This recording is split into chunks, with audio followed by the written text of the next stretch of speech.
Hindi po tayo pwedeng magkamali dahil kasama natin ang pinakamamahal na Pangulo ng buong bansa. Yes! Kaya po sana, bilang napatunayan na po ng ating Pangulo at minamahal na Pangulo Rodrigo Roa Duterte ang kanilang kagalingan sa executive. Ang hinihingi ko naman po sana sa inyo ay ipaglaban naman po natin itong mga tatakbong mambabatas. Hindi po kasi pwedeng magkaroon ng tagumpay kung ako lang ang nasa Senado, kung si Bato lang ang nasa Senado, o kung si Bongo lang ang nasa Senado. Tatlo lang po kami. Kulang po kami. Kailangan po dumami ang PDP laban sa Senado upang ang boses at yung aksyon po namin na hinihingi po ninyo ay maibigay namin.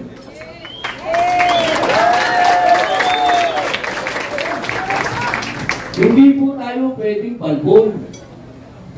Kailangan po itong laban natin ngayon, ito po yung laban na pinakamatinding laban sa lahat ng laban. Dahil ang pinag-uusapan po natin dito ay batas na. Kailangan po natin tindigan kung ano ang sinasabi ng batas. Hindi po pwede na yung ibang tao gumagawa ng sarili nilang batas.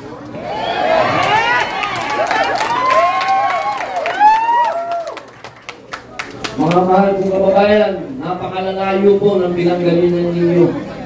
May galing ng Agusan, may galing ng Mindanao, may galing ng Bisaya, may galing ng Cavite. Lahat po yan, nakausap po rin sa baba. Lahat namin nakapagka-picture. Pero isa lang po ang hiling ko. Sana, yung pagmamahal po natin lahat kay Pangulong Rodrigo Roa Duterte ay ibigay po natin sa lahat ng mga kandidato nating senador.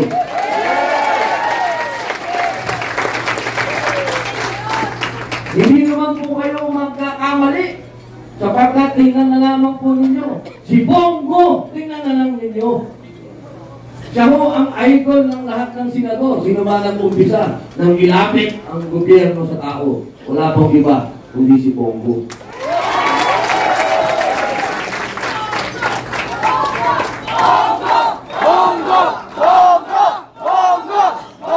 Mahina. Bongo!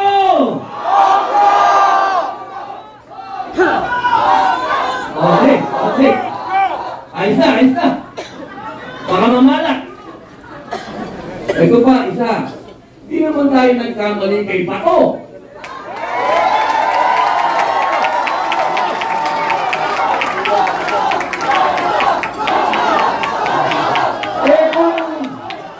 Kung patapangal na ng laban, walang tatalo kay Bato.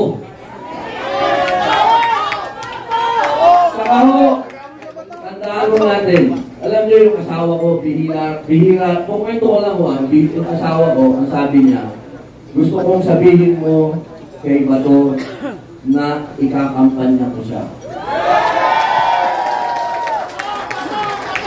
Sabi niya, si Bato daw ang nakilala niyang napakatigas na tao, pero yung puso ay ginto. Hindi po kayo magkakamali kung susuportahan po lahat ang kandidato na ito.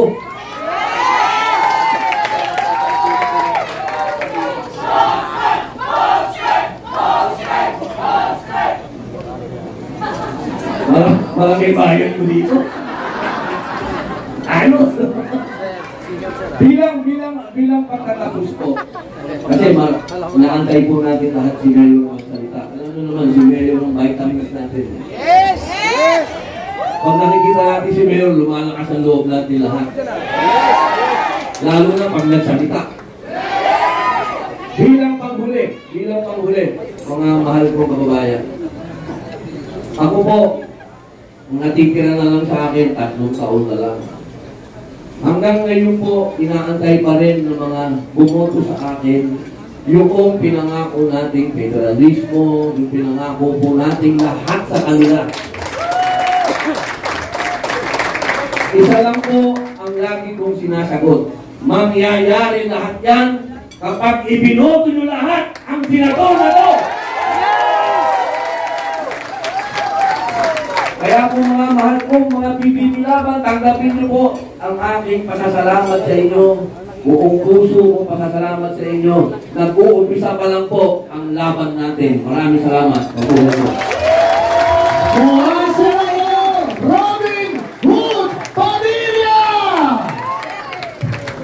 Mabuhay po kayo, Senator Robin Hood Padilla.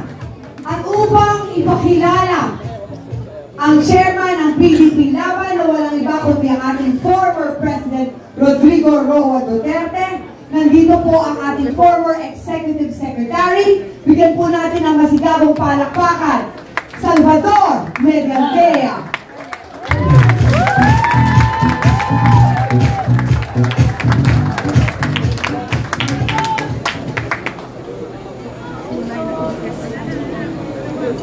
Hello. Magandang gabi po sa kanilang lahat. Bago po pakilala ang ating Pangulo, gusto ko lang abot sa inyo na nandito tayo sa isang napaka-significant na venue. Alam niyo, pagpasok nyo pa lang sa pintuang ito, merong isang napakagandang painting. Painting ng isang dating Pangulo na nanunumpa na maatas na bagong Pangulo dahil may isang Pangulo na natanggal. Alam na natin yun. Hindi na chismis yun. Hindi na natin palalayuin pa. This is a very significant and solemn place. Sa mga nautusang bumili ng suka,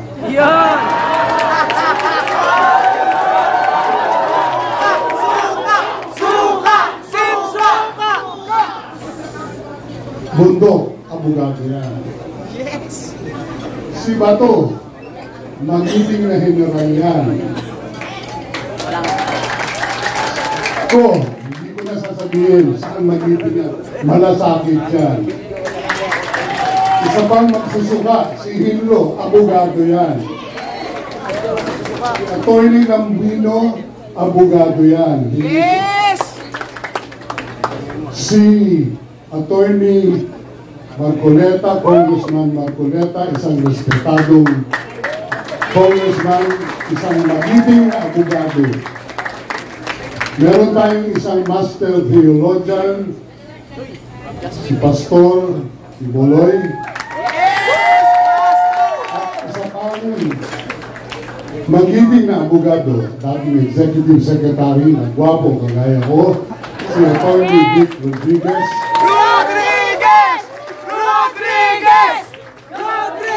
At isang napakagwapong premierong aktor at famous awardee, si Philip Salvador. Sila po ang mga nautusang bumili ng suka. So, para sa mga nabudol, nais kong ihatid sa inyo ang dati natin mahal na Pangulo, Rodrigo Roa Duterte.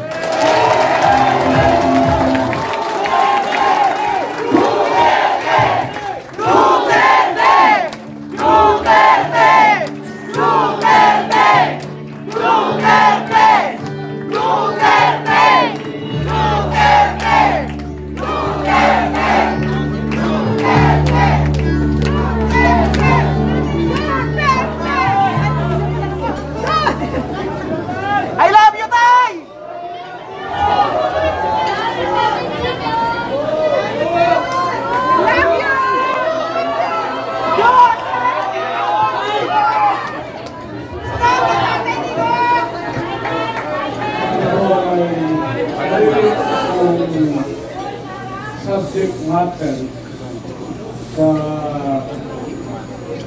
isip ko dito. Problema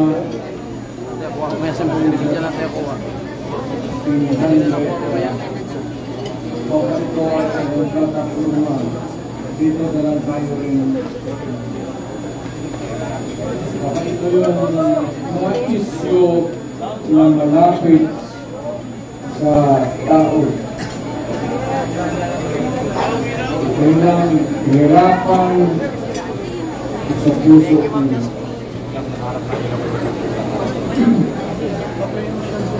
Alam mo,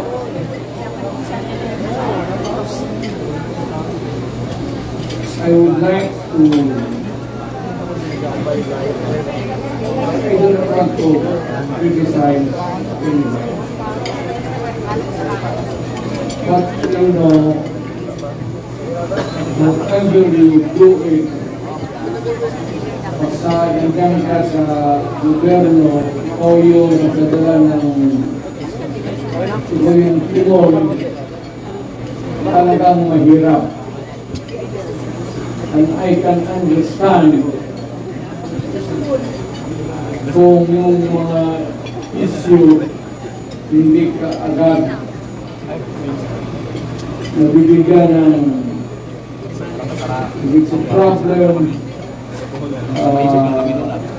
it will take time. Pagka-currently, itong sa panahon na ito, patong, yung solusyon, mahina.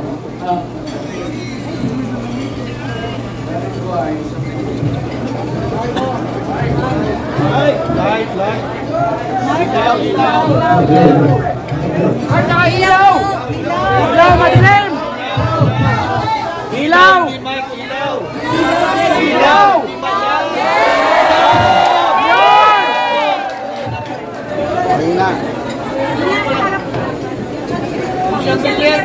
Yung nasa harapan! Kanina pa sana.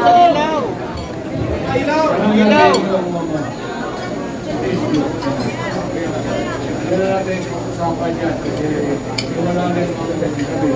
Alam mo kayo mga Mike? Mike? Usapan plataforma na sasabihin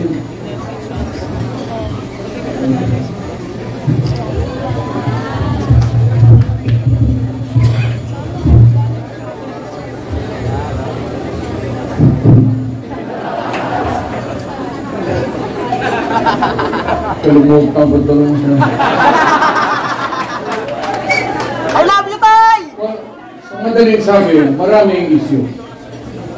Hindi ko naman sinasabi na kaya natin kung tayo ang nandyan sa Malacanang. No, it's not that easy. I have been there. But ito, the guy is simply taking his time to come up with the solution of the problem. So kagaya nitong bigas, which is really tumatama yan sa tiyan, pati sa puso ng Pilipino, hindi niya nakuha yung pinaka. Either is subsidized o ano, whatever, but it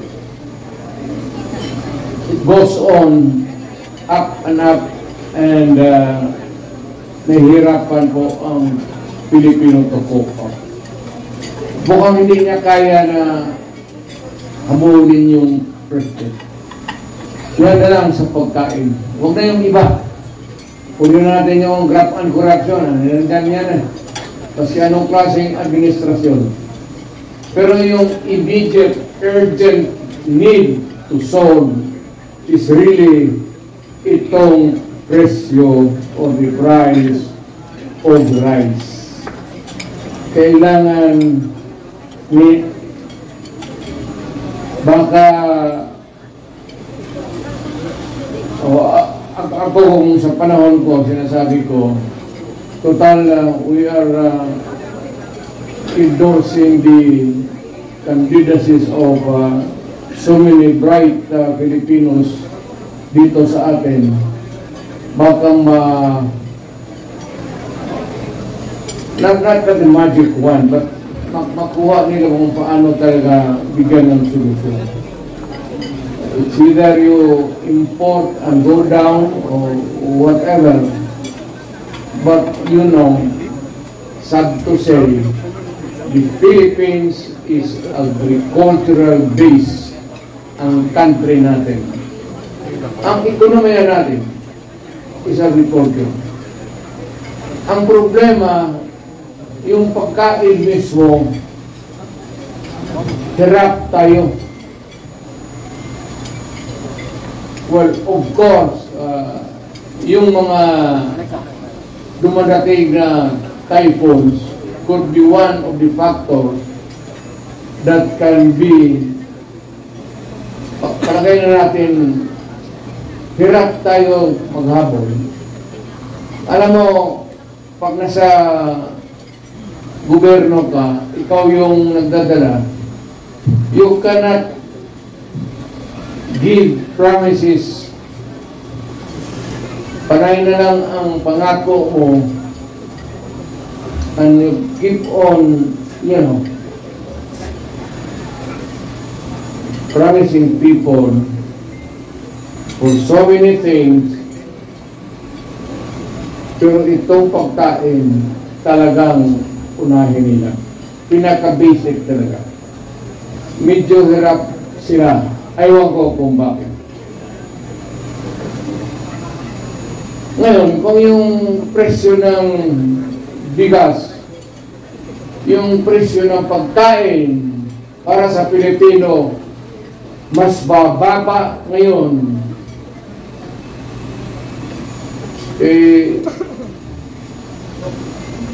noong panahon na umupo si Presidente, kung mas mababa ang presyo ngayon ng pagkain, iboto natin yung mga kandidato niya. Nakikita mo naman, talagang almost hindi na kaya.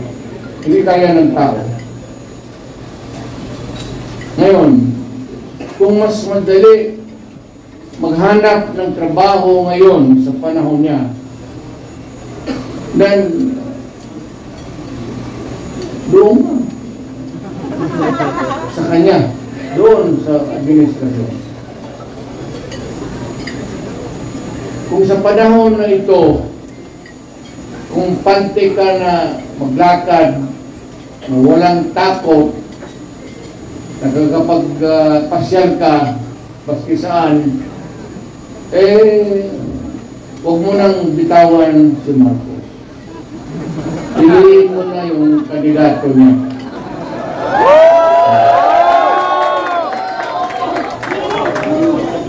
Ito, pero pag sinasabi ko yung pag nagsasalita ako, kumaganyan ako, ibig sabihin, ito yung kapalit.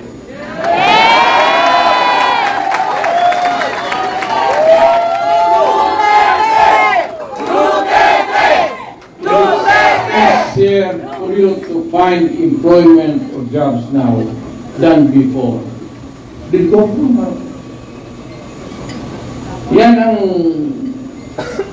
sabihin ko na medyo basic na hindi nila mahabol. Ngayon, kung bas minus yung droga at krimen ngayon kaysa noon,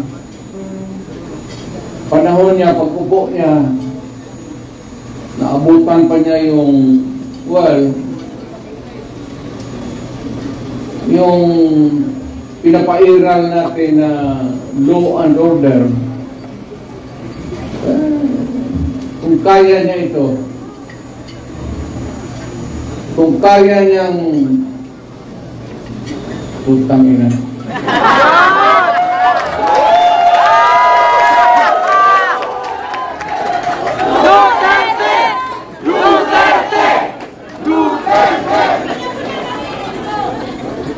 Alam mo kung ako ang durugista, may gano'n ako. Bakit sa utak ko, bakit hindi? Total, kasama ko naman sa presidente sa hit-hitan.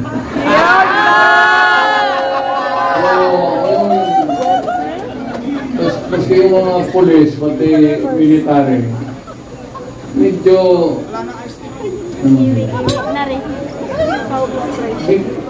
because of the incongruity. Hindi mo kasi meron isang presidente na talagang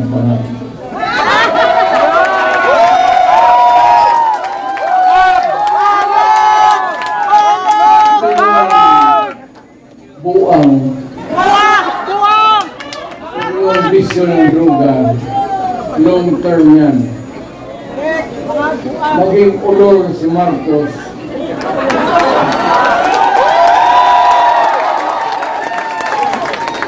I love you, Tay! maybe constant use of heroin. Abot pa siguro siya ng 80. Pero pagdating sa panahon na yan, hindi na siya gumagalaw. Prosin! Hindi, nakatindig lang yan sa kwarto niya. O natutpul. Ganito na lang. Marami tayo problema. I think the Marcos government has fallen short of the expectation. Ako, hindi ko ma-compare kasi pwede kong sabihin, mas mabuti siya ngayon kaysa aking panahon. I can even concede na ganon ang nangyari. Pero it would not be a good reason for you to solve the problem just because you're doing right, more rights than the wrong ones that the other guy had committed in the past. Yung ibig sabihin niya, kung sabihin, wala yung Duterte, mahina kasi gano'n, okay. But it's not me. It's the Filipino people. Yes! Yes! Yes! Kung tignan mo ang Pilipino, basta magturo dyan sa mga kalaban mo, kagaya ko, kasi ako, hindi na ako kandidato. Ngayon, kung mag-usap tayo, ang pag-usapan natin kung ano ang mga tao na pwede natin gawin na makatulong sa atin, mailagay dyan sa Senado para paski batas na lang ang habulin natin or a policy that is enunciated by Congress, particularly about the drug problem and itong ekonomiya. Itong ekonomiya, mabigat to. Walang bright dito. But at least naman yung sabi ko pagkain, sana mahanapan nila ng paraan. Talagang tumataas eh. Kaya, I don't know how it operates now, but if you continue to practice democracy, we have to have a Senate na kailangan nandyan even to persuade any sitting government to do what is right. So, nakikita ko si Philip Salvador, ang naalaala ko sa kanya, artista siya. Mahusay na artista. Kaya idol ko siya, yung mga sine niya, pinapanood ko. Tinitignan ko siya kung paano niya yakapin yung mga babae.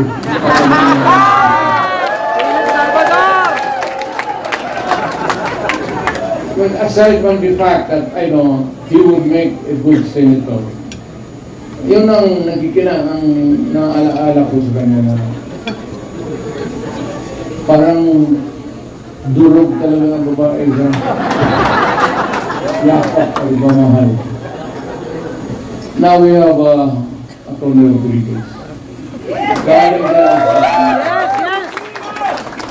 Alam mo, mag-isang tao, importante talaga po. Importante ito. Maski kami, alam namin,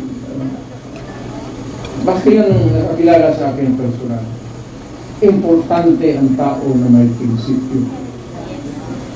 At ang isang nakita ko na Pilipino na may prinsipyo na umalis sa trabaho niya because the dynamics of the position of which he was there in Malacanang was no longer right.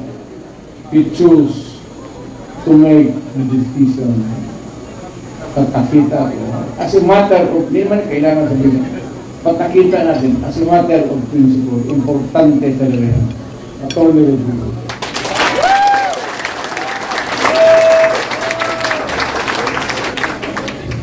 Itong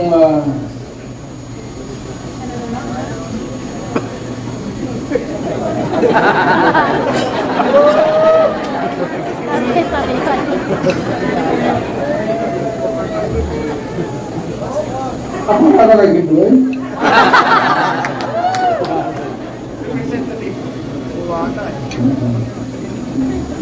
Si Pastor.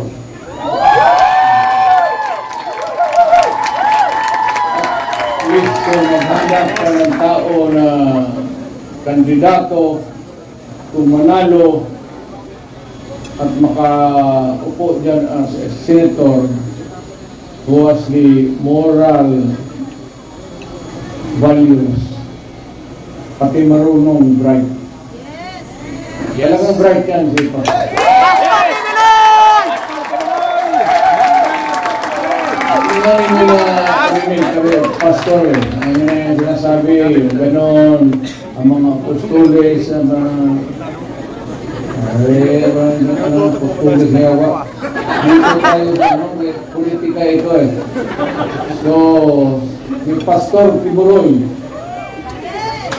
para sa Senado. Pastor Tiburoy! Itong tao na itong sunod na sinasabi ko, humahanga talaga. Sa integrity, pati yung utak. Abogado, pareho kami abogado eh. So kapag nagsalita ito, hindi ko naman kilala ito, but yung constant exposure sa TV, parang natauhan ako. Magaling ito ah. Alam niya, sinasabi niya, pati tatanong-tanong ako, eh talagang is one of the upright na tao na bira mong makita ng gano'n. Yung mga bright na kariyan kasi yung mga bright, mga gago eh. Yung haluan nila yung trabaho nila ng kagaguhan. Alam mo, ako talaga, it was I who sought him. Ako nanghanap sa kanya para makilala ko siya. Talagang bumilip ako sa kanya. Marcoleta.